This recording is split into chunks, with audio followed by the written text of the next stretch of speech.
bawang, sili,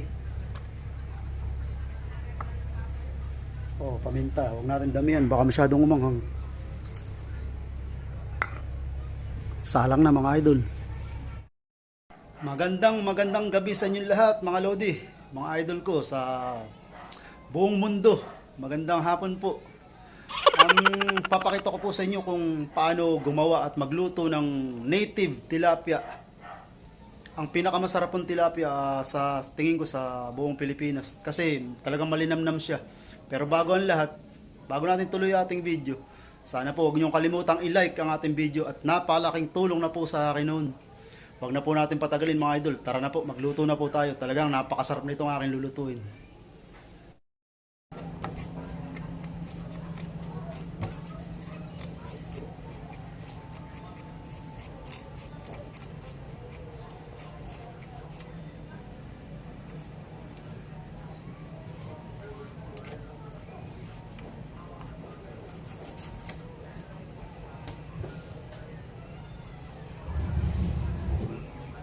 Yan.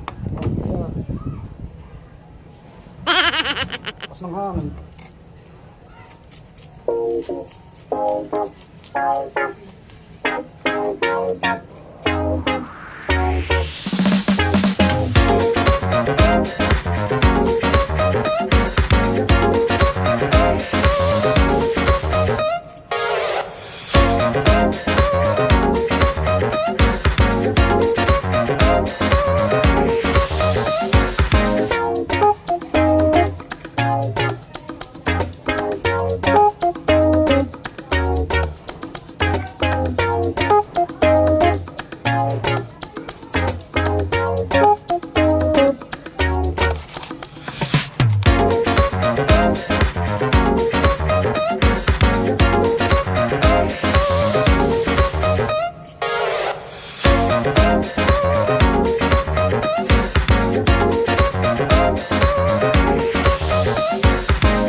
A few moments later.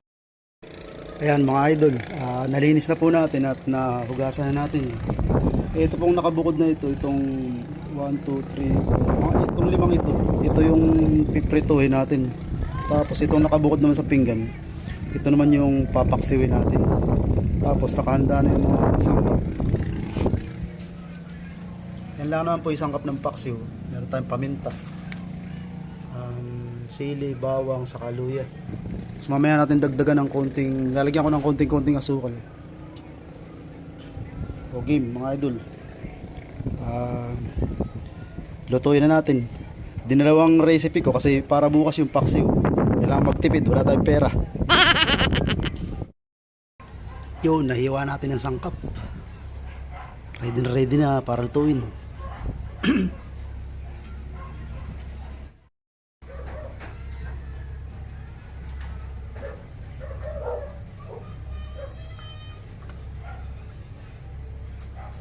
Bawang, sili, paminta. Huwag natin damihan, baka masyadong umanghang. Salang na mga idol. At siya nga pala mga idol, lagyan din natin konting asukal. Pampaano lang, konti lang naman yan.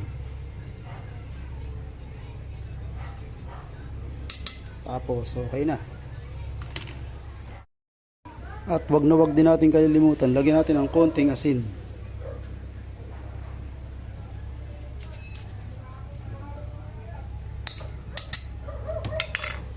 Salang natin sa kalan. A few moments later.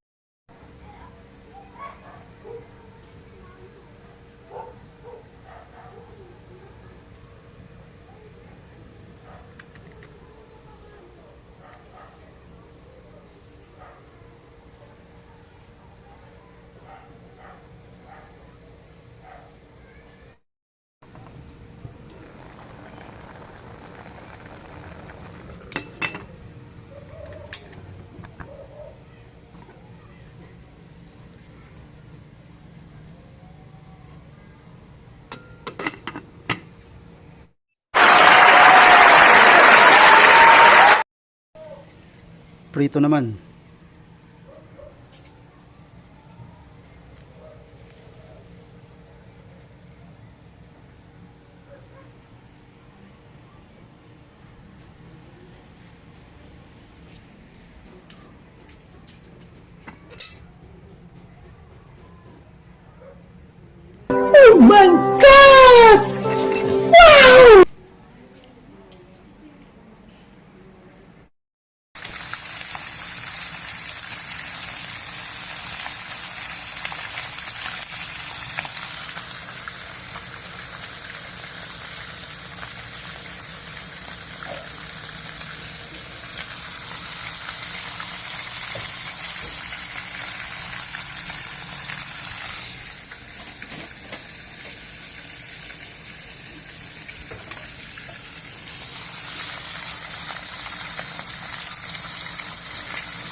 A few moments later.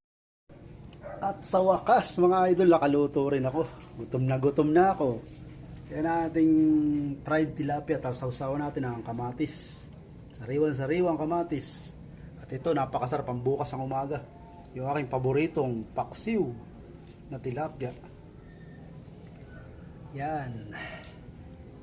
Napakasarap naman, nakakagutom talaga. Kaso, wala pa yung mga bata. Nag-iisa ako dito. Hintayin ko pa sila. Kaya taste mo tayo ng gutom, mga idol. Mga idol, mga native na tilapia. Yung pinakamasarap na tilapia sa buong Pilipinas. Hindi siya matabang, hindi siya talagang malasa siya. Basta native.